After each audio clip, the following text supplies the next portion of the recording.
welcome to the University of Law Policing podcast. So my name's Jen. I'm the program lead for policing programs at the London Bloomsbury campus. Also the program lead for criminology with policing. Just to briefly introduce myself. So I'm a chartered psychologist. I'm also a senior fellow of the Higher Education Academy, and my academic background is in criminology and forensic and investigative psychology. But we are, of course, here today to talk about policing, and I have also worked as a police constable on the front line in North London. And with me today, I have my colleague, Ali White, who's got a fascinating career in policing that he can tell us about. So hi, Ali, would you like to introduce yourself? Yeah, hi, Jen. Thanks for that. You put me to shame. You've got letters after your name, and I've got nothing after mine, but there we go. I had 30 years in Northamptonshire Police. I ended up as a detective chief inspector, basically on the major crime team, serious crime team, so dealing with murders and all that type of crime. I left there in April of last year, and come September, I was twiddling my thumbs. Applied for a lecturer position at the University of Law, and was successful. So here I am. I've been here 6 months now. Enjoyed it. Enjoyed every single minute of it.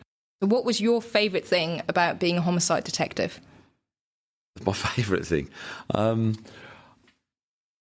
Well, I mean, obviously you're dealing with a huge amount of sadness, and it's probably the worst crime you can commit, which is homicide.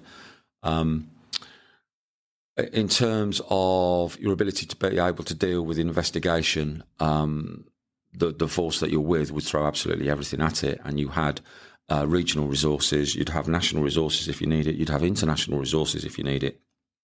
So essentially, if you required it, you'd get that. Now, you wouldn't normally get that with a regular investigation as such. So you had to be trained as well. So you had a huge amount of training as regards being an SIO PIP level 3. So SIO means Senior Investigating Officer. And a PIP level 3 is just a professional investigation exam that you have to pass to get through. Great camaraderie. When a murder comes in, you are there 24/7. You could be there almost all week. You had briefings in the morning, in the evening. You worked as a massive team together, try and solve the crime. If it was a Category A crime, obviously Category A is the worst type in terms of you don't know who's done it, and you don't know why they've done it, and you don't know where they are. So you could have offenders running around the streets of wherever you are with guns. You don't know what their intention are with that, and really the pressure does come on top in terms of getting it detected, understanding who your offenders are, getting them arrested, and putting them inside. So to be fair, after you've got a person put inside, there is a huge amount of paperwork. There's a huge amount of bureaucracy around it. There's a lot of pressure in terms of getting it right, getting your disclosure right. But we're trained in that. And the police forces themselves train police officers to be detectives and to be able to deal with that type of thing. You get a huge amount of that from the course. Just this morning I was talking about disclosure and your not your rights in relation to disclosure, but what you need to do in relation to disclosure. So we give you a good background in that type of thing, and we go through the serious crime syllabus, taking a murder from discovery of the body right through to the court case in the end. So it's very, very, very relevant in terms of what we do as police officers. That's absolutely fantastic. And would you say that is very different to how police training has been done in the past? Well, I think back to when I joined. We joined and we had to train on the job as it was. So you go out, do your shift. You would then be expected to do some work in your own time after your shift, and you'd take 5 weeks away at Brighton or wherever your police training college was, and then you come back to the streets of wherever you were. 5 weeks later, you go back to Brighton. Then you come back again do another 10 weeks on the street, then you go back again. It was a constant to and fro-ing. You never knew where you were. This way, I really wish I had a background in policing and a policing degree before I joined the police. You can concentrate on it. You get given the time to do your studies. You can look at things in detail. It's not just about your police powers. It's not just about the law. There's lots of other background in relation to it. Lots of input around diversity. Lots of input around digital policing, forensics, stuff that we never had as a police officer, and I'd have really benefited from if I was joining now. I'd love to do this course. And obviously, you mentioned yourself that obviously a homicide is such an impactful crime in terms of the suffering and the harm that it causes. So being able to work on that and support the victims and ultimately bring offenders to justice, what impact did that have on your sense of purpose in terms of the job that you were doing? I don't think you can have a more purposeful job, to be honest. The sense of elation you get, and it's tempered by the fact that somebody's died, but sense of elation you get by putting the bad guys inside, so to speak, for a long, long time, providing some justice, small snippet of justice to the family, is fantastic. I don't think you can get a better feeling than that in any job that you do.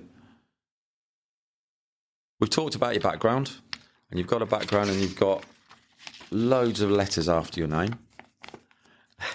I have, but I mean, that's one of the great things about the policing degree, isn't it? That you get people sort of like myself who's got a more academic background. Yes, I have operational experience, and that obviously influences the way that I teach, but I haven't got the experience that you have.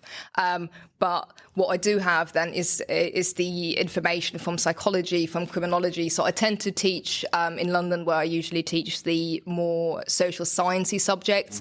So, for example, I designed and I teach an optional module in forensic psychology.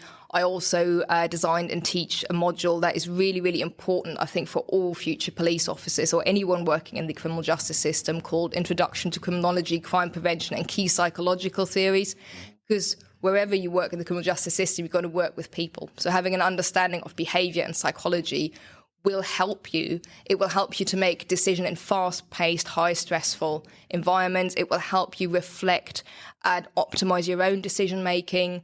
And it all links back to bringing policing into the 21st century and changing the things that do need changing. So if say I took a cast back 30 years, I took a degree in policing, okay? But then I was thinking, well, I'm 21, I want to go and explore the world for a bit, and then I don't generally want to go into policing straight away. What transferable skills would I have from this degree?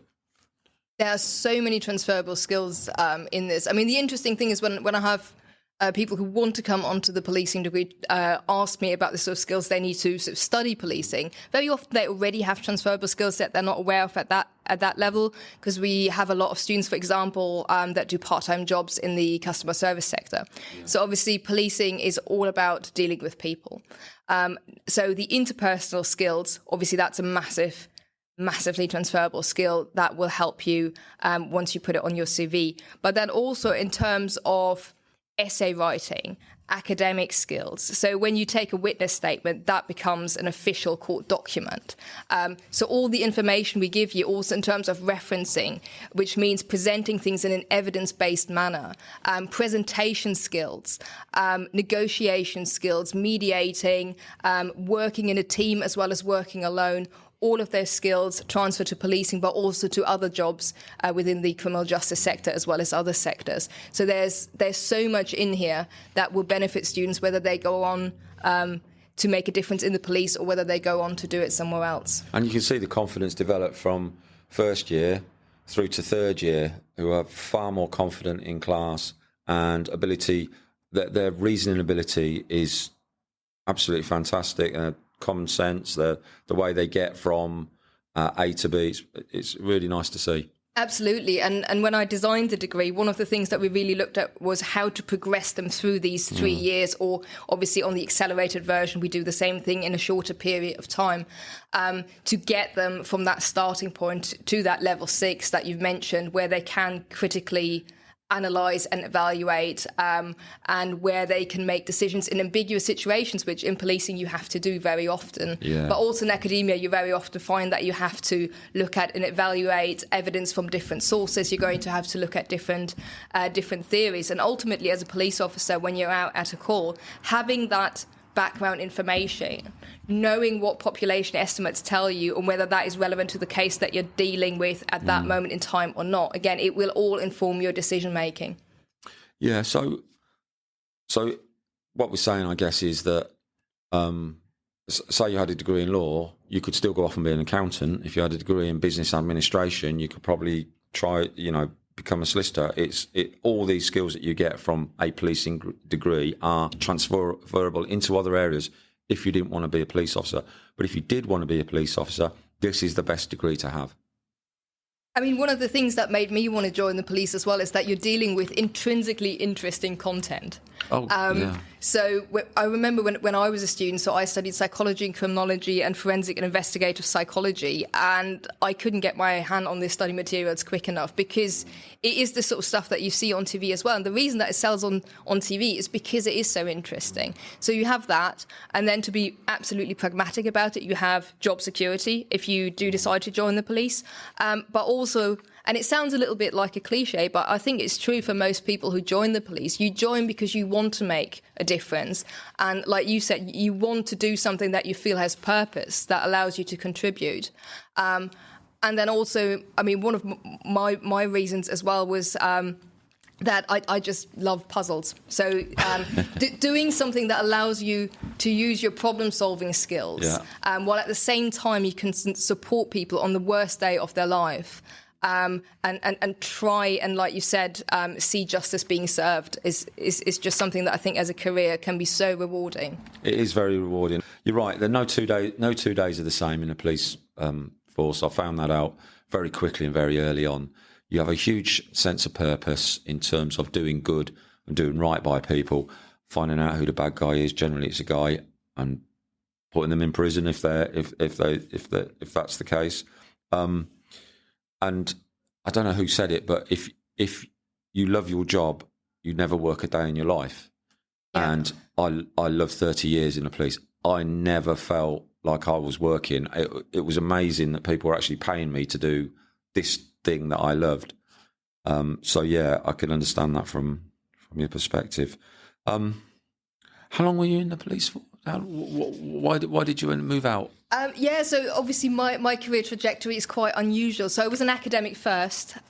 So I worked as a visiting lecturer across criminology and psychology modules at a number of different universities, but I'd always had this childhood dream of becoming a detective. So I joined the police and got recruited onto a detective fast track, and I think I voluntarily resigned at just under 2 years. And it's one of those cases where essentially I realised I just missed teaching too much, and I had already found the career that is perfect for me, but I had this interest in policing. So when we then started moving towards the PEQF, the Policing Education Qualifications Framework, essentially what I saw was an opportunity to combine those two passions and use my skills and my experience in teaching to inform the next generation of police officers, which, as I said earlier, I think really is where the change is going to come from and where we need to focus our resources, because they are going to be the ones that are going to go out there. They are going to be the ones that are going to make the changes that we need to see. So sometimes people are a bit confused about the way in which you can join the police, whether you have a degree or don't have a degree. I understand there's 2 or 3 ways of getting into the police in that respect. Can you just give us a quick brief as to what the ways into the police are?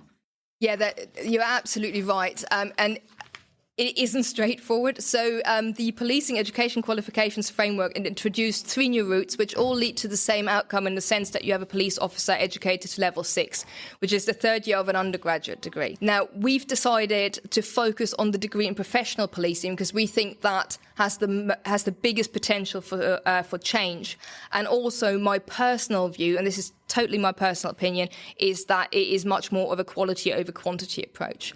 So you've got students who are trained in depth at no cost to the police. They're doing this because they have that interest, and they're making that commitment. So they are being trained in depth for 3 or 2 years, depending on which route they take.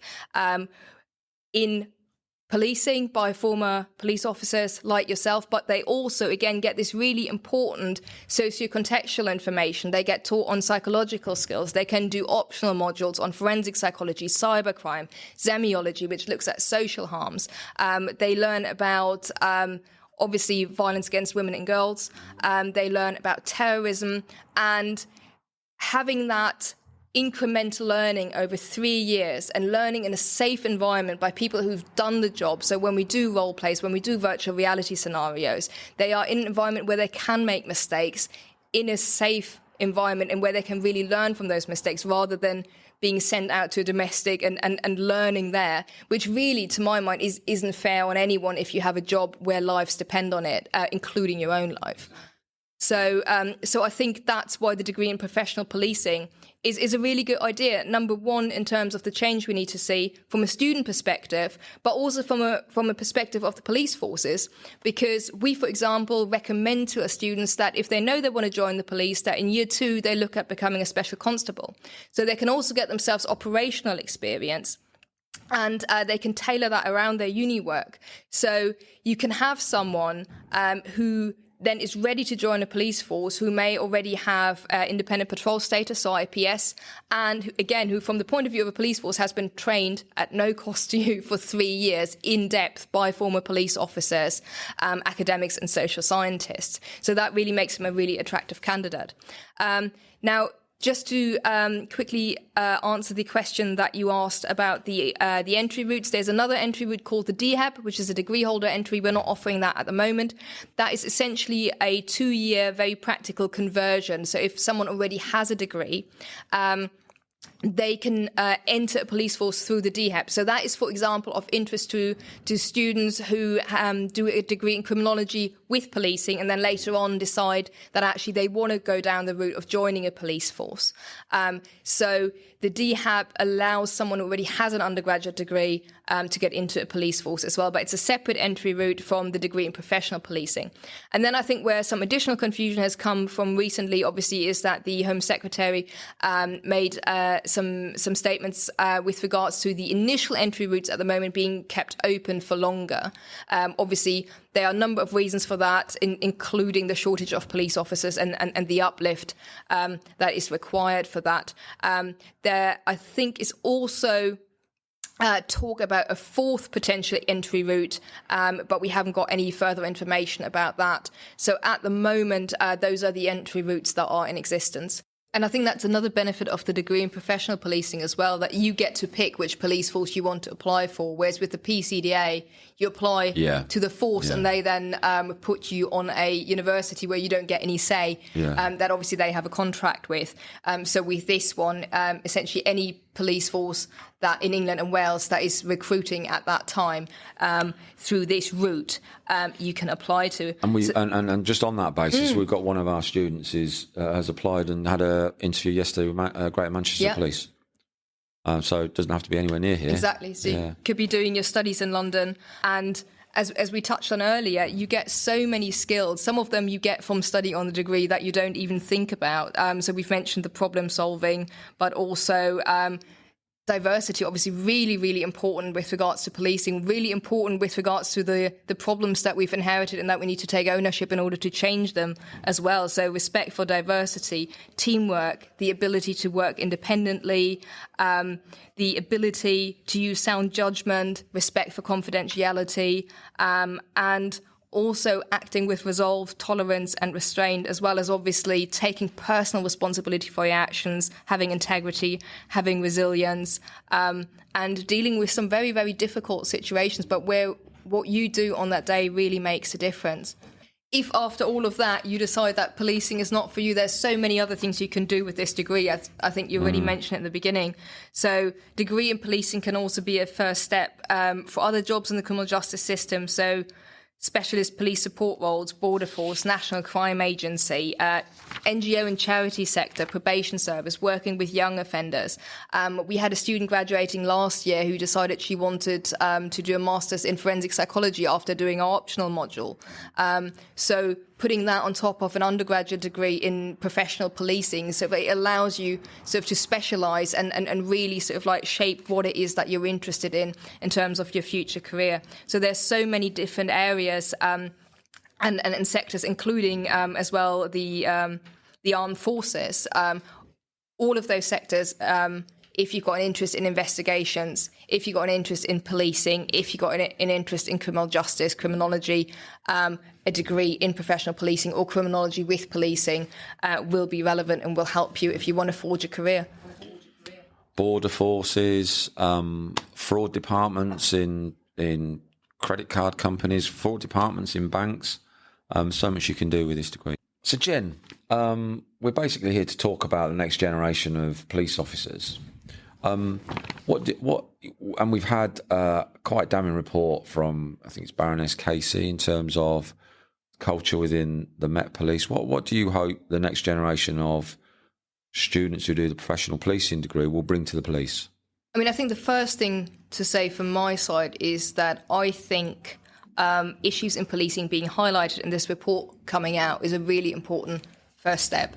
Because you can't change something if you don't acknowledge that there is a problem. There's a problem, yeah. And if you don't take ownership of that problem. Mm-hmm. So I don't see that report as a negative at all. And I think that the problems that we see in policing at the moment, it's not good for any. It works to the detriment of every good, hard-working officer who's got the right morals and who's doing the best that they can.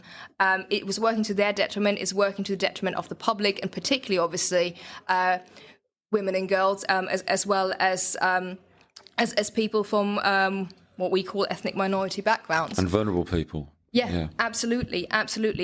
So we at ULAW, we want policing to be a career for people from all backgrounds because it needs to be representative. Mm-hmm. So we need to get the right people into policing. And again, this entire course is built around the idea that you have to go out there and be the change that you want to see in policing. So we will support you in your learning and your development in order to enable you to be that change. And no matter what your background is, if you go all in, you have the ability to really, really make a difference, which I think is so important, as this report highlighted. So the more you engage with and participate the information and the teaching on this course, the more you will get out of it. So the advice that I would give to all the students that we have at the moment and all the future students is that really go all in, and you will grow massively, not only professionally, but also as an individual. And then you can go out there and really make a change to policing and the way that policing is being done. I know that I was in policing for 30 years, mainly in Northamptonshire, and I know I'm a member of GYM in Northamptonshire, and I know there's still people who I arrested when they were 15 years old who are now 45 years old with their own sons. They still come across to me and call me DC White and shake my hand. Because if you deal with people fairly, deal with them positively and fairly, you hopefully can change them from one path that they're going down into a more fruitful, more positive path. So, yeah, it's all, it does make you feel good when that happens. And absolutely. I mean, that's what procedural justice theory says as well, that if people can understand the reasons why you're acting the way that you're acting, if you treat them with respect, if you act professionally, that will improve. And ethically, yeah. And ethically, of course.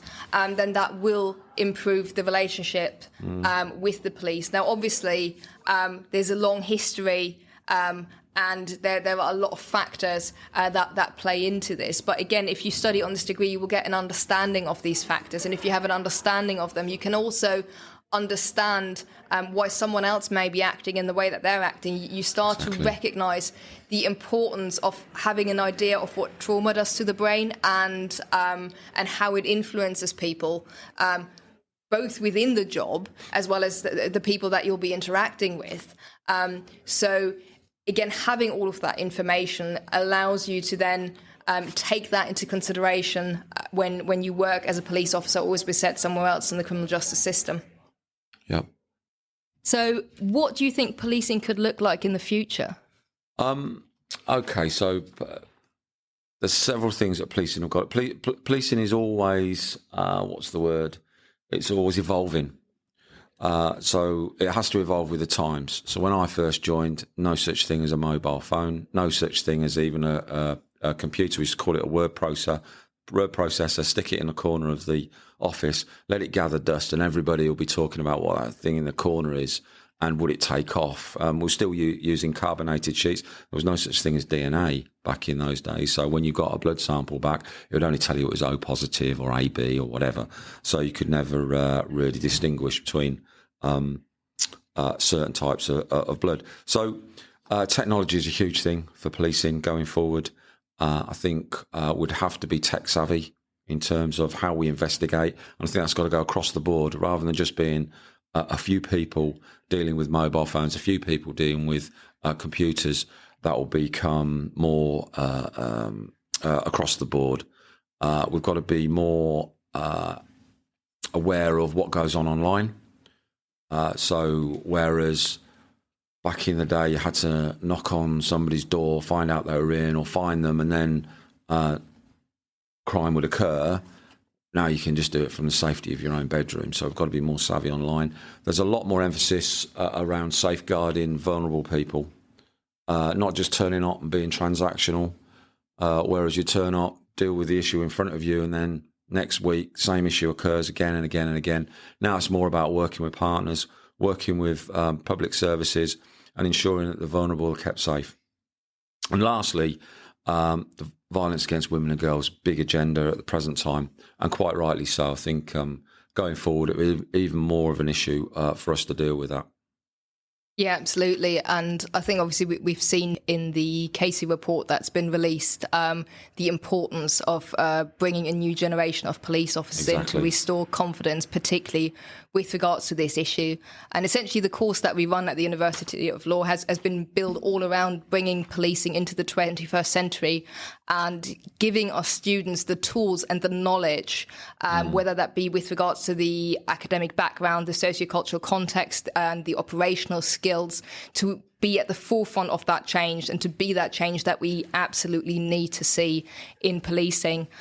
So that is really, really interesting. Well, Jen, it's been lovely speaking to you. Thank you very much. It's been very interesting. Hopefully, we'll be able to do this again soon at some point in time. But thank you very much. Hope you enjoyed the podcast. Yeah, likewise. Thank you so much, Ali. It's been an absolute pleasure. And I know we've got some really interesting policing podcasts lined up as well. So looking forward to those.